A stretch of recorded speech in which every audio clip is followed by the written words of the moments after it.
ഗുരുവായൂരിലെ ഒരു ശാന്തമായ പ്രഭാതം.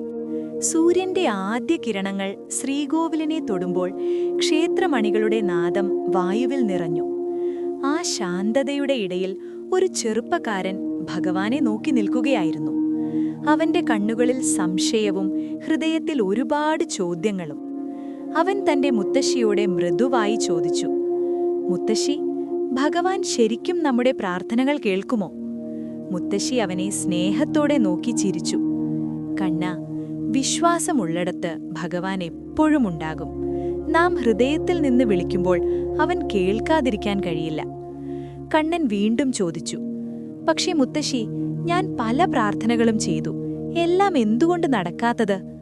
മുത്തശ്ശിയുടെ ശബ്ദം കൂടുതൽ മൃദുവായി. "കുഞ്ഞേ, നമുക്ക് വേണ്ടതെല്ലാം ഉടനെ കിട്ടണമെന്നില്ല.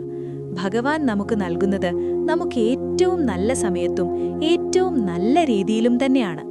ചിലപ്പോൾ നമുക്ക് മനസ്സിലാകില്ല, പക്ഷേ അവന്റെ പദ്ധതിയിൽ തെറ്റില്ല." അവൾ അവന്റെ കൈ പിടിച്ചു പറഞ്ഞു, "ജീവിതം പരീക്ഷണങ്ങളാൽ നിറഞ്ഞതാണ് കണ്ണ. പക്ഷേ വിശ്വാസം കൈവിടരുത്. വിശ്വാസമുണ്ടെങ്കിൽ വഴികൾ സ്വയം തുറക്കും." ആ വാക്കുകൾ കണ്ണന്റെ ഹൃദയത്തിൽ പതിഞ്ഞു.